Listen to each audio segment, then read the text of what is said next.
Hi hello friends, నేను మీ పాడే local కుర్రోడిని. ఇదిగో ఈరోజైతే మా విలేజ్లో మా విలేజ్ చర్చ్ దగ్గర అయితే వర్క్ చేస్తున్నాం. చూస్తున్నారు కదా, ఇదిగో చూడండి, కింది నుంచి పైనకైతే అందిస్తున్నారు.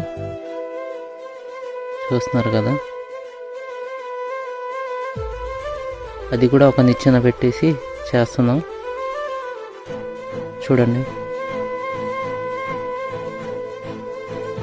పైన గచ్చు ఎందుకు లాగుతున్నామంటే